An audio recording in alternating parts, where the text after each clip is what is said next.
Silakan duduk. Jadi sekarang saya akan melakukan wawancara. Sebelumnya posisi awal pekerjaan Mbak Aul apa ya? Head of Marketing Personal Care. Lalu ingin menjabat di apa? Personal Care General Manager. Baik, langsung kita mulai saja ya. Yang pertama, bisa diceritakan situasi ketika Anda menghadapi tantangan besar dalam strategi pemasaran produk personal care dan bagaimana Mbak Aul mengumpulkan seluruh informasi penting sebelum menentukan langkah atau keputusan. Saat penjualan produk perawatan rambut menurun, saya tidak langsung mengubah strategi. Saya kumpulkan data penjualan tiap wilayah, hasil survei kepuasan pelanggan, serta insight dari tim sales dan distributor. Dari data tersebut, saya menemukan bahwa promosi digital kurang menjangkau target usia muda. Setelah informasi terkumpul lengkap, saya bisa menentukan strategi promosi yang lebih tepat sasaran. Bisa diberikan contoh ketika Anda berhasil menemukan asal muasal dari performa produk yang menurun dan jelaskan bagaimana Anda menganalisis hubungan antara berbagai faktor penyebabnya. Saya menemukan bahwa masalah rendahnya penjualan bukan karena harga, tapi karena distribusi produk yang tidak merata. Dengan menganalisis data logistik, laporan penjualan, dan perilaku konsumen, saya menyadari bahwa hubungan logis antara keterlambatan pengiriman dan menurunnya loyalitas pelanggan. Dari analisis ini, kami memperbaiki sistem supply chain untuk meningkatkan ketersediaan produk. Lalu setelah mengetahui akar masalah, apa langkah-langkah strategis atau alternatif solusi yang Anda kembangkan untuk mengatasinya dan bagaimana Anda menentukan rencana tindakan yang paling efektif? Saya mengembangkan 3 opsi, memperkuat kerjasama dengan distributor, menambah tim promosi lokal, dan meningkatkan aktivitas digital marketing. Setelah berdiskusi dengan tim, finance, dan operation, kami menilai opsi kedua paling efisien jangka pendek. Kami jalankan proyek di 3 kota besar untuk memastikan efektivitas strategi sebelum diterapkan secara nasional. Oke, bisa diceritakan pengalaman Anda dalam mengambil keputusan penting secara cepat namun tetap logis dan berbasis dengan data, terutama dalam situasi tekanan tinggi atau waktu terbatas. Ketika pesaing meluncurkan produk baru menjelang Lebaran, saya harus cepat menentukan apakah akan mempercepat peluncuran kampanye kami.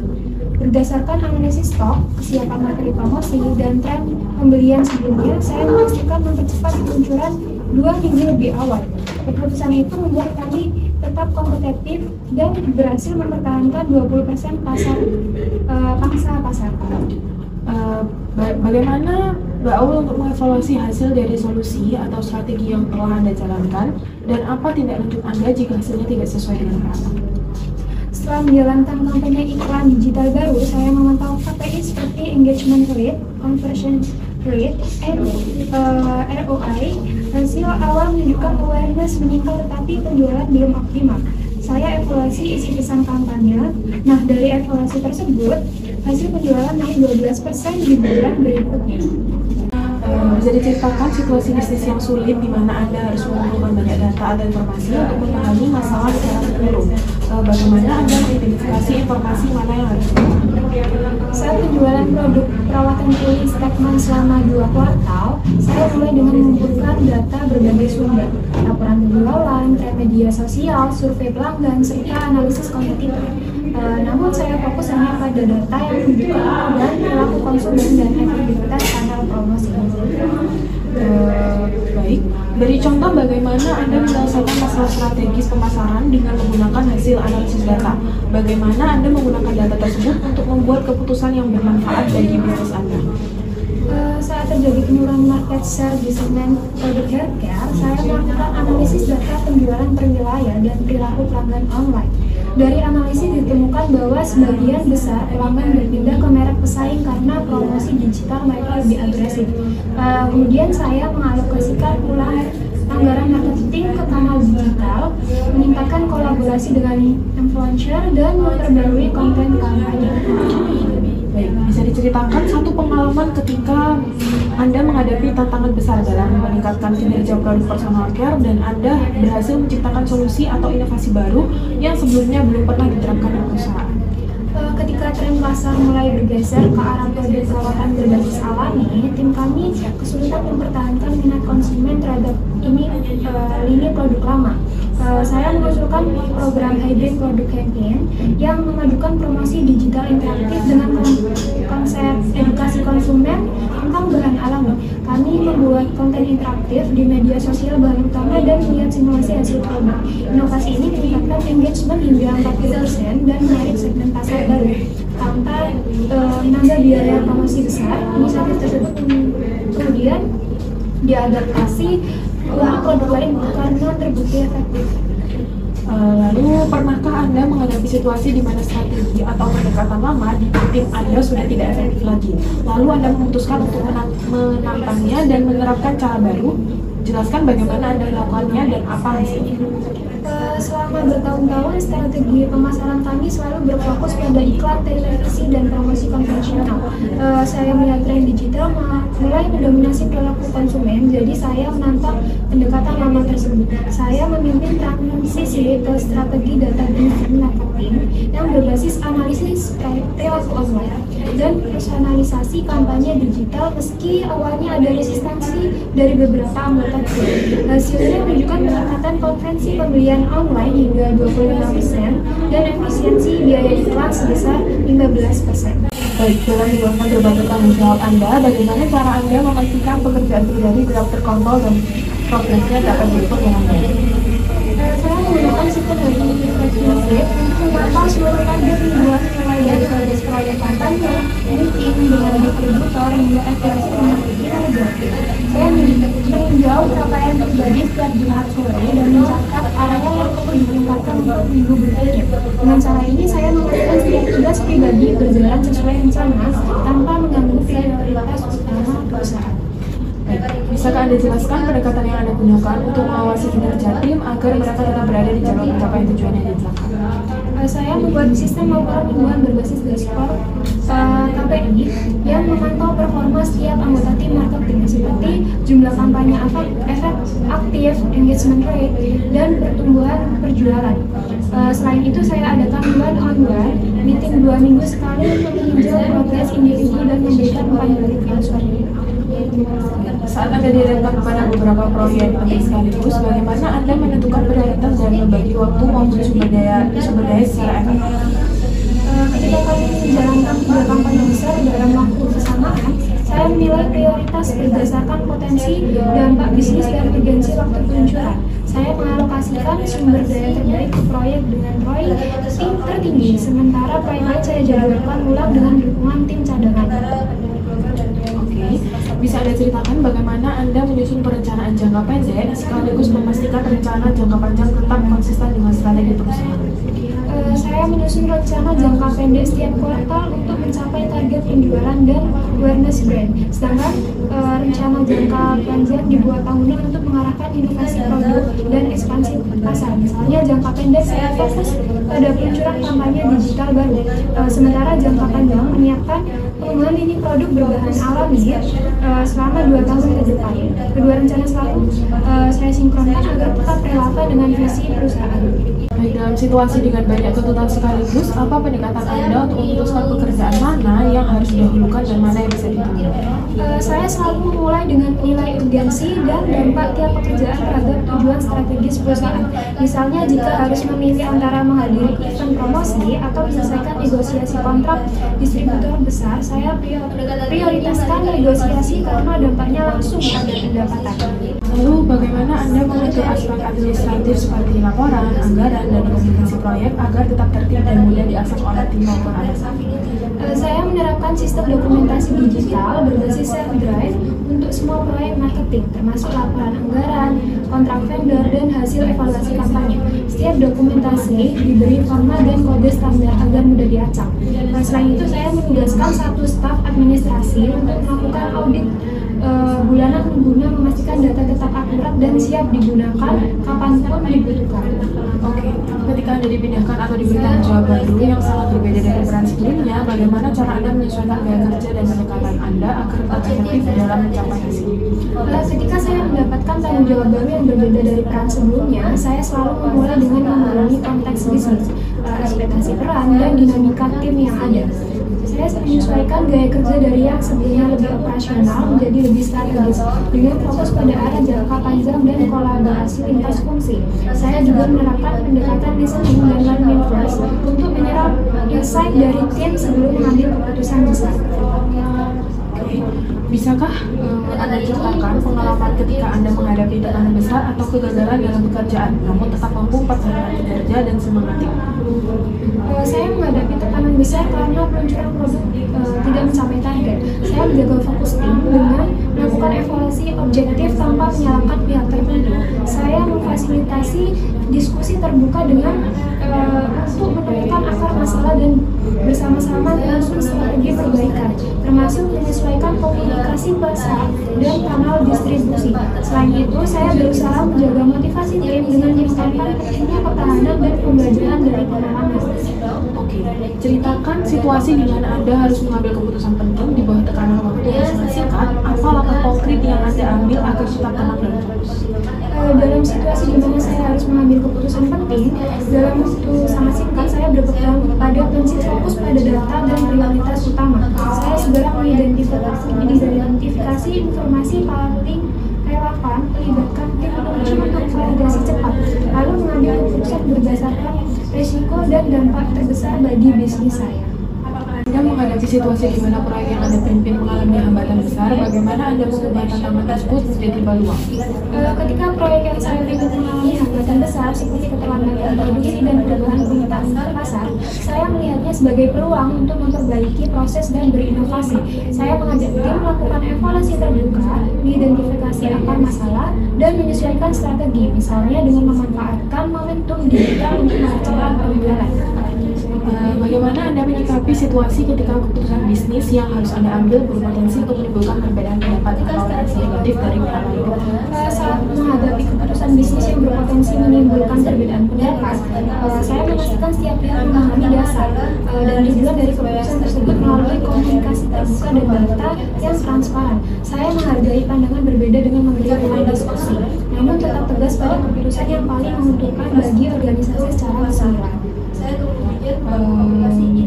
Bisa diceritakan pengalaman ketika Anda harus mencapai target besar dengan sumber daya yang terbatas. Bagaimana Anda memastikan efisiensi tanpa mengorbankan kualitas? Ketika saya harus mencapai target pasar atau target yang besar dengan sumber daya yang terbatas, saya mulai dengan menetapkan prioritas yang paling berdampak pada hasil bisnis dan melakukan realokasi sumber daya yang secara strategis. Saya mendorong efisiensi dengan memperkuat kolaborasi lintas fungsi dan memanfaatkan teknologi untuk mempercepat proses kerja tanpa mengurangi kualitas output. Selain itu, saya menjaga komunikasi yang intens dengan tim agar semua pihak memahami fokus utama dan batasan yang ada. Dalam situasi dengan banyak tenggat waktu bersamaan, bagaimana Anda memastikan seluruh proyek tetap selesai sesuai jadwal dan memenuhi harapan atasan atau klien? Dalam menghadapi banyak tenggat waktu bersamaan, saya mengelola pekerjaan dengan perencanaan yang sangat terstruktur dan pembagian tanggung jawab yang jelas. Saya menggunakan sistem milestone tracking untuk memantau kemajuan tiap proyek dan memastikan potensi hambatan segera diatasi. Saya juga rutin melakukan check-in singkat dengan tim untuk menjaga sinkronasi serta memastikan setiap deliverable sesuai standar. Lalu, bisakah Anda jelaskan bagaimana Anda memastikan setiap detail pekerjaan tim Anda tetap terpantau dengan baik, terutama dalam proyek besar yang kompleks? Untuk memastikan detail pekerjaan tim tetap terpantau dalam proyek besar, saya menerapkan sistem pemantauan berbasis dashboard performance dan rapat koordinasi rutin lintas departemen. Setiap anggota tim memiliki indikator kinerja yang jelas dan tanggung jawab yang terukur, sehingga saya dapat dengan cepat mengidentifikasi area yang memerlukan dukungan tambahan. Saya juga mendorong budaya transparansi, di mana tim merasa nyaman melaporkan perkembangan maupun kendala. Cara ini membuat proyek tetap berjalan terkontrol tanpa harus melakukan micromanagement. Baik, pernahkah Anda berada dalam situasi di mana keputusan secara tampak diperlukan, tetapi Anda memilih untuk menundanya agar dapat mempertimbangkan semua aspek terlebih dahulu? Apa hasilnya? Saya pernah menghadapi situasi di mana keputusan cepat tanpa mendesak. Namun saya memilih menundanya untuk mengumpulkan data tambahan dan masukan dari pihak terkait. Keputusan tersebut menyangkut arah investasi pada produk baru dan dengan menunggu beberapa hari untuk analisis pasar yang lebih lengkap. Kami akhirnya menyadari risiko tinggi yang sebelumnya terlewat. Penundaan singkat itu justru menghasilkan keputusan yang lebih akurat dan menghindarkan perusahaan dari potensi kerugian besar.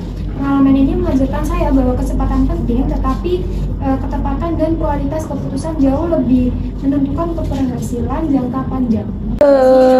Ceritakan pengalaman Anda dalam memimpin proyek perawatan pribadi yang memakan waktu lebih dari 1 tahun, seperti pengembangan tim produk baru dari konsep hingga distribusi. Bagaimana Anda memperdalam motivasi tim dan sumber daya selama periode tersebut, meskipun ada hambatan seperti perubahan regulasi atau keterbatasan anggaran. Dalam proyek pengembangan mini produk perawatan pribadi yang berlangsung lebih dari 1 tahun, saya berperan mengelola seluruh proses dari konsep development hingga distribusi nasional.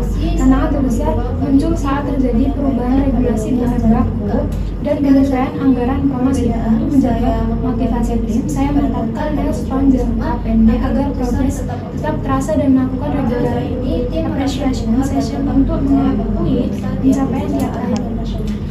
Oke, sebagai head of marketing personal care yang ingin naik ke personal care general manager, apa langkah-langkah pengembangan diri yang telah Anda ambil dalam 2 hingga 3 tahun terakhir? Misalnya, kursus kepemimpinan, sertifikasi industri, atau proyek pribadi yang meningkatkan keterampilan manajerial Anda. Dalam 2 hingga 3 tahun terakhir, saya aktif mengembangkan diri untuk memperluas perspektif bisnis agar siap menuju peran personal care general manager. Saya mengikuti program eksekutif leadership development yang berfokus pada strategi decision making dan the financial acumen, serta menyelesaikan sertifikasi digital brand management untuk memperkuat kemampuan dalam menghadapi transformasi digital marketing. Apakah Anda harus menjelaskan strategi bisnis atau keputusan penting kepada pihak dengan latar belakang berbeda seperti tim kreatif dan tim keuangan? Dan bagaimana Anda menyesuaikan gaya komunikasi Anda agar pesan dapat dipahami oleh semua pihak? Ya, saya pernah berada dalam situasi di mana saya harus menjelaskan strategi bisnis yang sama kepada tim kreatif dan tim keuangan yang memiliki cara pandang dan prioritas sangat berbeda. Untuk memastikan pesan tersampaikan dengan efektif, saya menyesuaikan pendekatan komunikasi sesuai audiensnya. Dengan tim kreatif, saya lebih menekankan pada big picture, nilai merah, dan dampak emosional dari strategi yang akan dibangun. Menggunakan visual dan contoh kampanye untuk mempermudah pemahaman.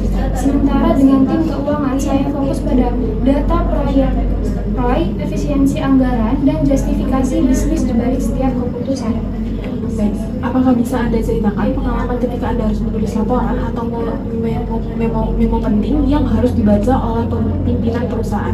Bagaimana Anda memastikan pesan Anda tersampaikan dengan jelas dan efektif?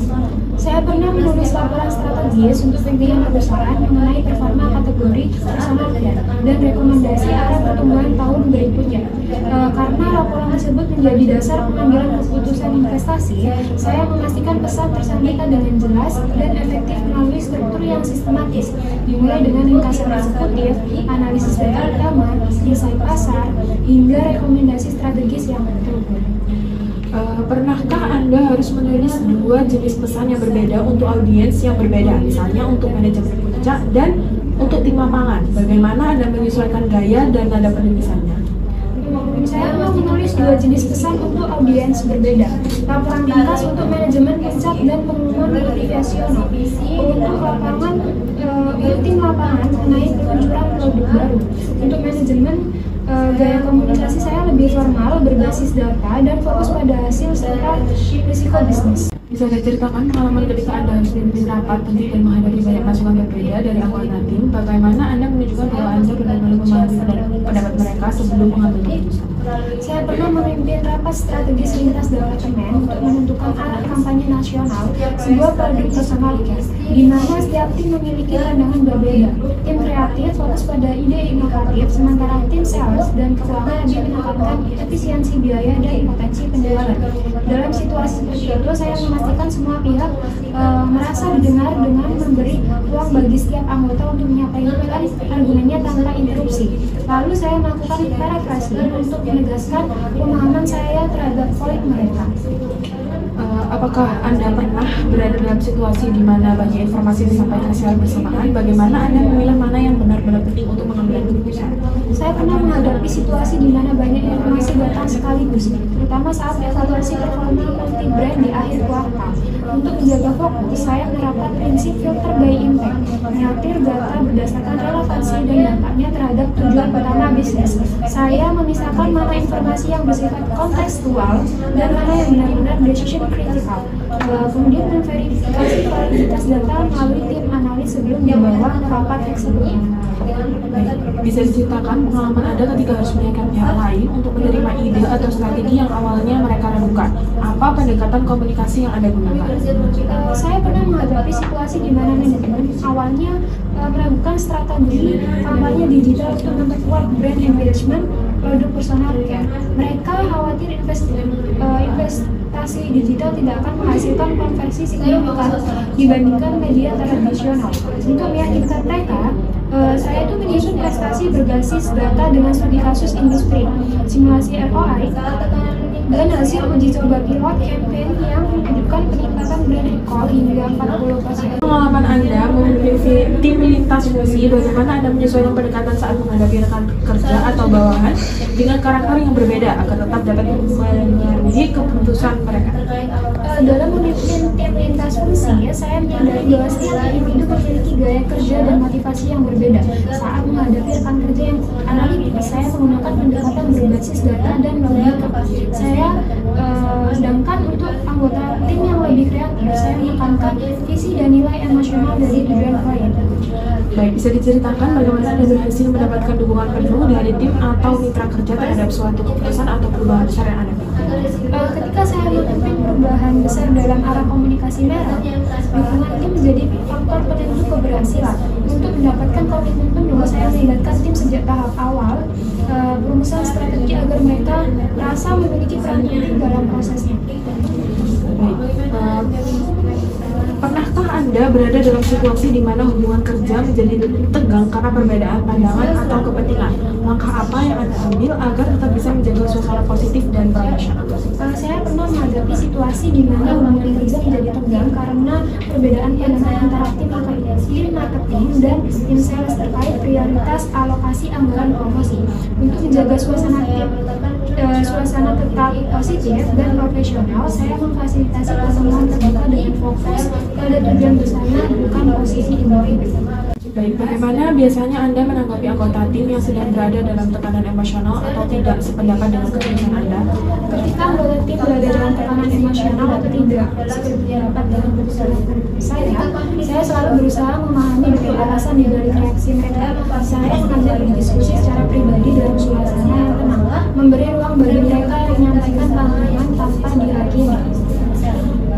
Bisa diceritakan sebuah pengalaman di mana koneksi atau hubungan profesional Anda membantu mempercepat tercapainya tujuan organisasi? Bagaimana Anda menjaga agar hubungan tersebut tetap etis dan saling menguntungkan?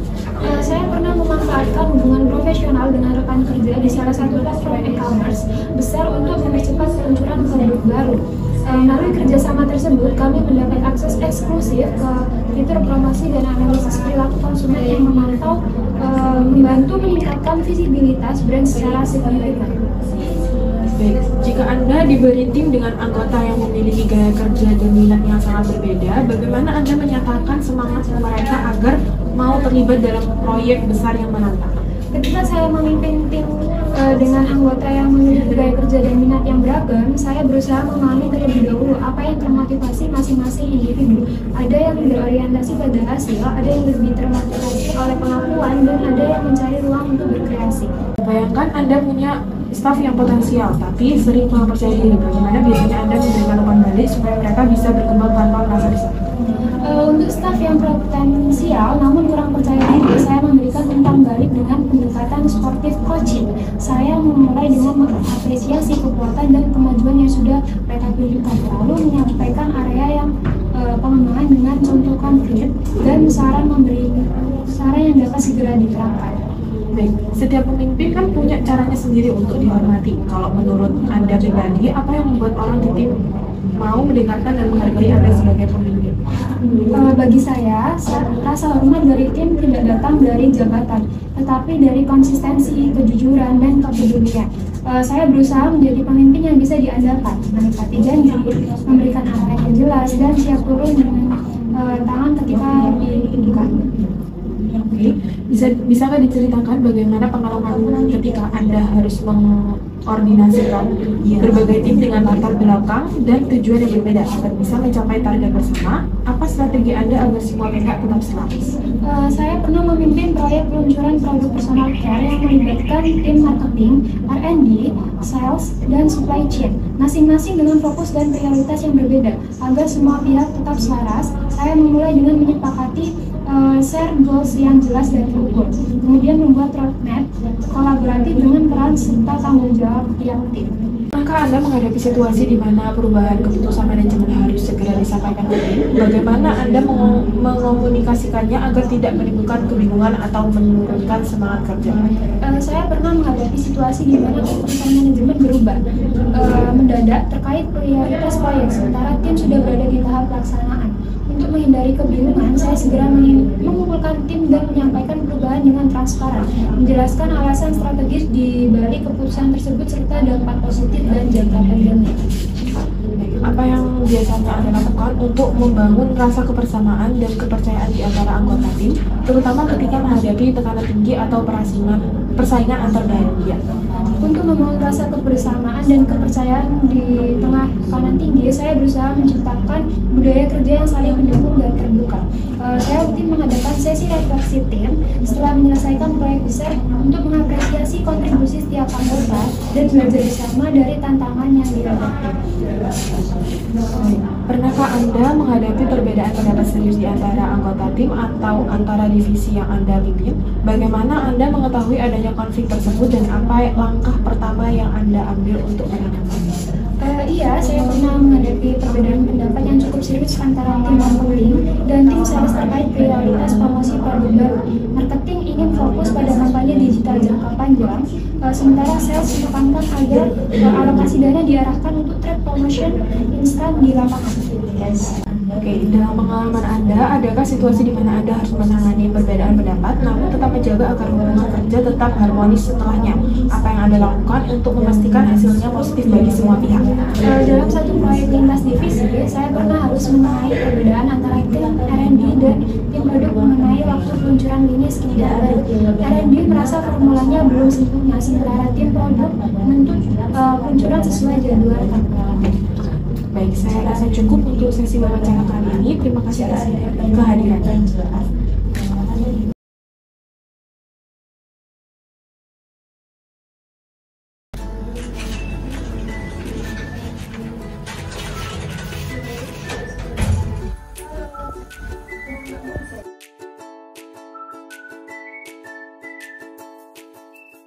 Iya, silakan.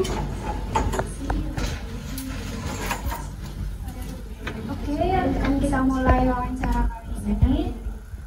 Saya Niswatu Putri Aulia sebagai wawancara yang akan mewawancarai kamu. Jadi untuk kali ini saya akan mempertanyakan. Oke, coba ceritakan pengalaman kerja Anda sebelumnya sebagai Head of Finance Personal Care. Kemudian dari pengalaman Anda sebagai Head of Finance Personal Care, pernahkah Anda menghadapi situasi bisnis yang cukup menantang?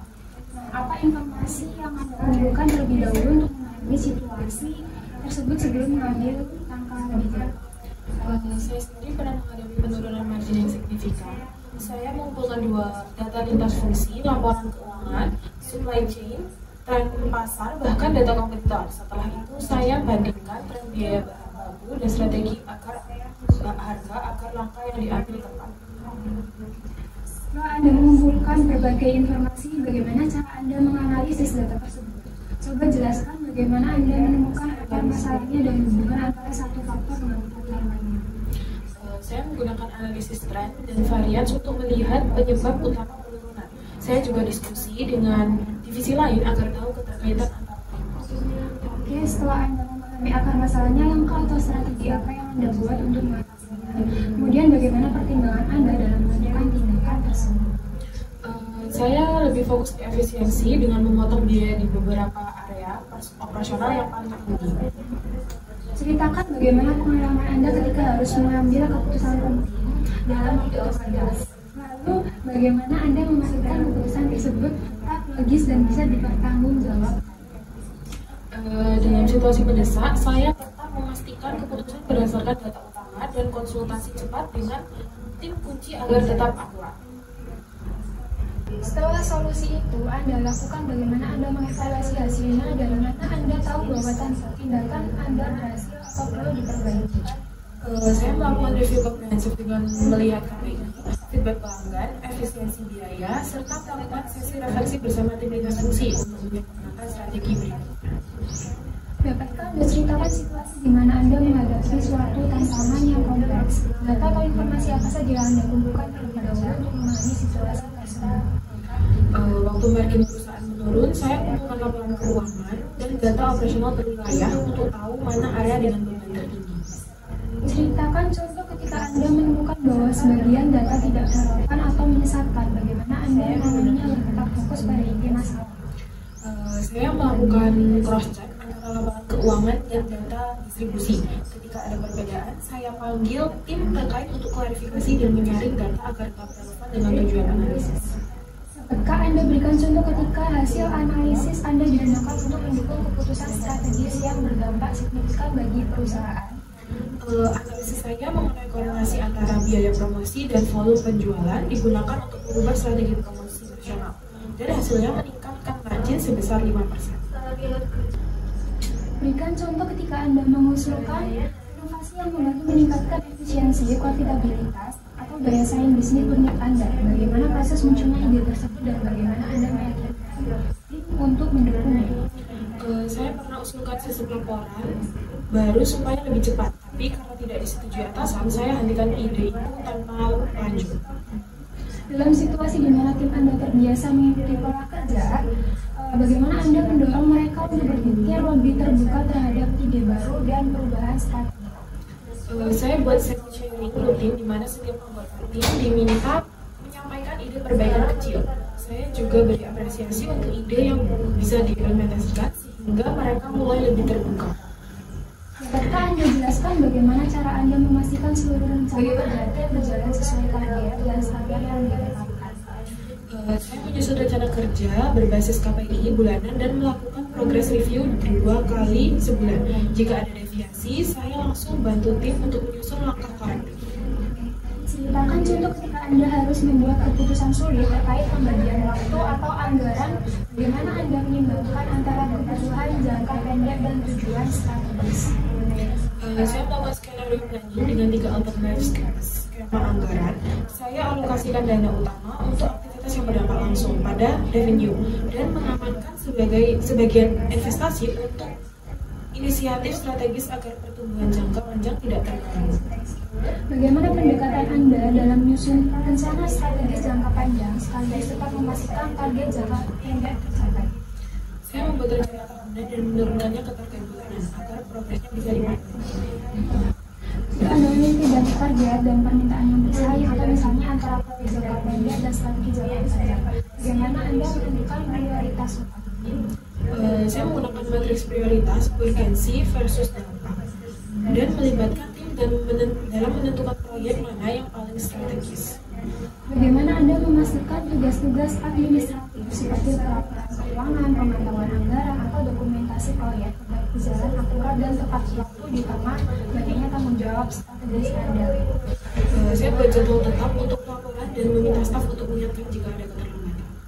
Ceritakan pengalaman Anda ketika harus beradaptasi dengan perubahan besar dalam struktur organisasi atau tanggung jawab kerja. Apa yang Anda lakukan agar tetap efektif dalam menjalankan peran tersebut? Saya berusaha memahami perubahan dengan menghadiri sosialisasi dan berdiskusi dengan tim. Setelah itu, saya menyesuaikan gaya kerja agar sesuai dengan sistem baru. Kenapa Anda menghadapi tekanan besar dari manajemen atau kondisi pasar yang sulit? Bagaimana Anda mengelola stres dan menjaga efektivitas kerja Anda dan tim? Ketika pasar sedang turun, saya menjaga tim dengan membagi prioritas, membuat rencana mitigasi, dan terus berkomunikasi agar semua tetap fokus. Dapatkah Anda ceritakan situasi ketika Anda harus membuat keputusan penting di bawah tekanan waktu yang sangat ketat? Bagaimana Anda mengatur prioritas dan menjaga ketenangan dalam situasi tersebut? Dalam situasi tertekan, saya berusaha tetap tenang dalam membuat daftar prioritas utama dan membagi pekerjaan dengan tim.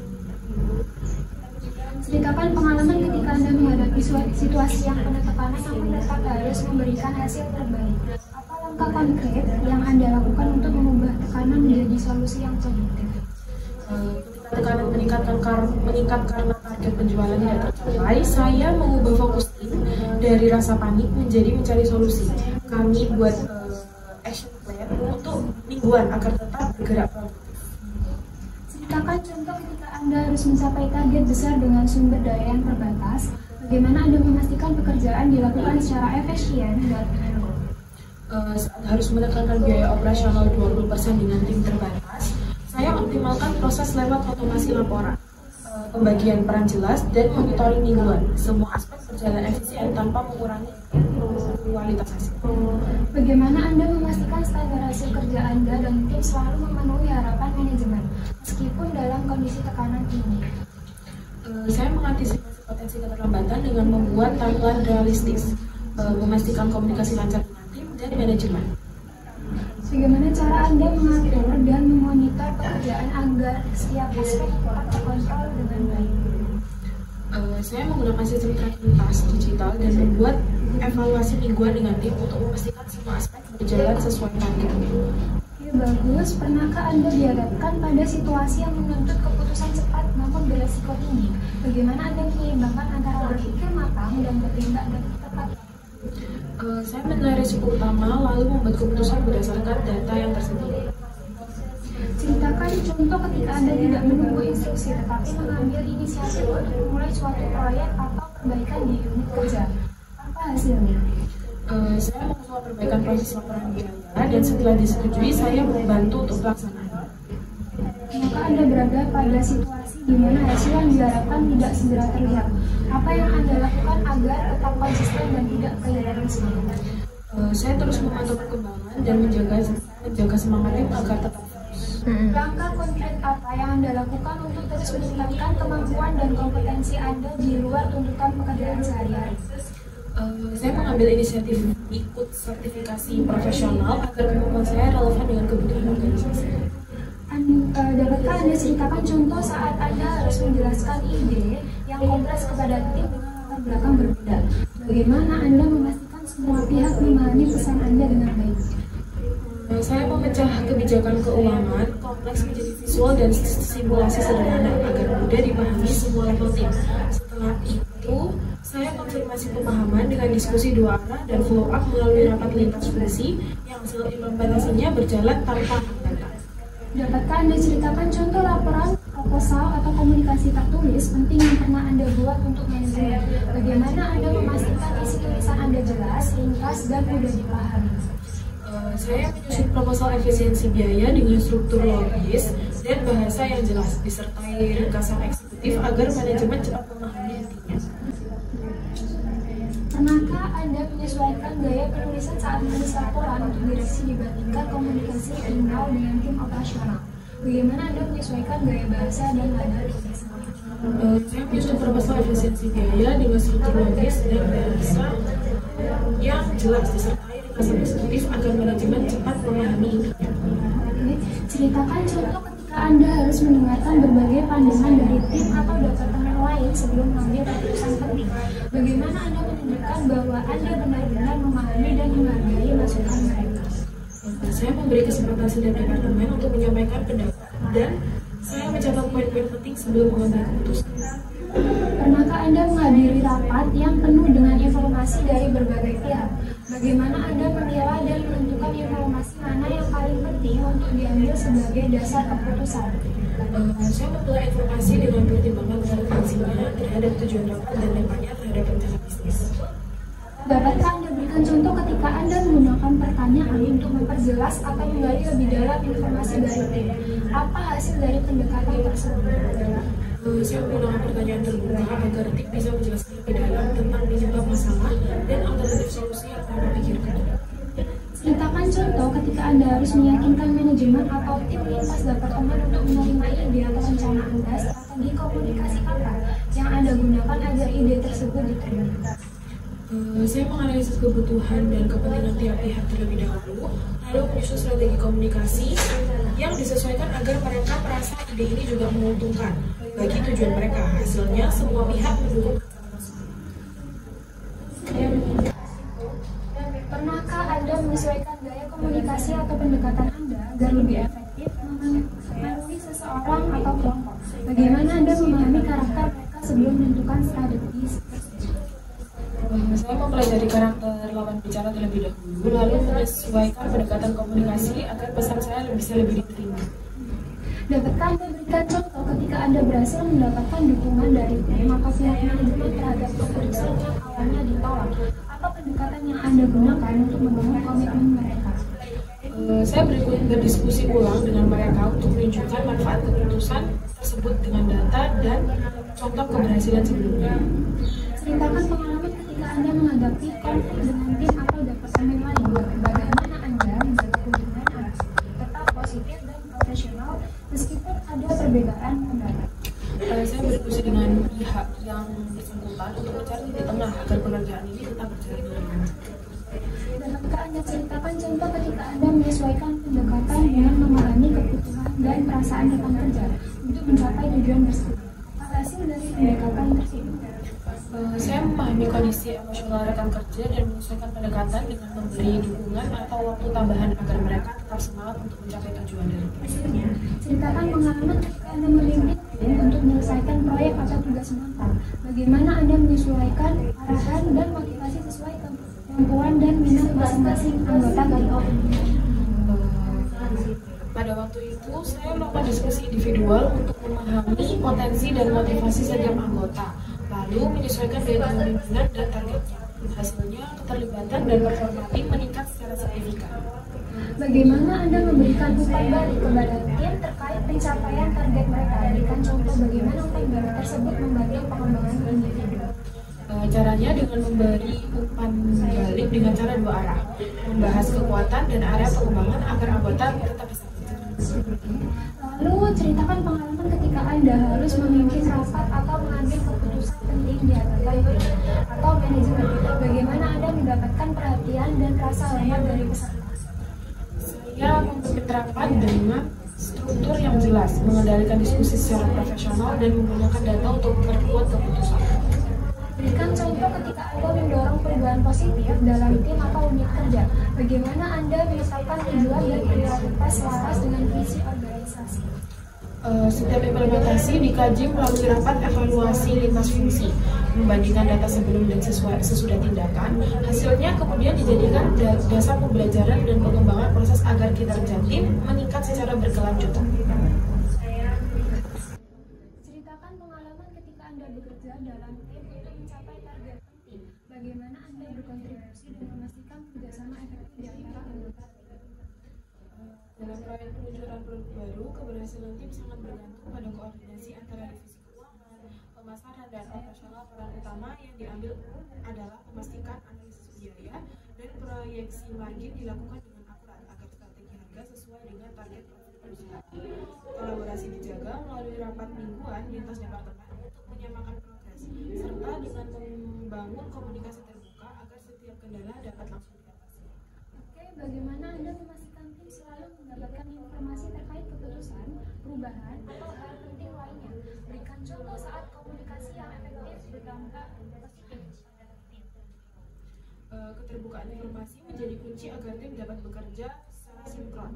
Biasanya, setiap keputusan strategis atau perubahan kebijakan disampaikan melalui briefing singkat dan dilengkapi notulensi yang dibagikan dalam grup kerja. Salah satu contohnya terjadi saat perusahaan melakukan penyesuaian struktur biaya mendadak.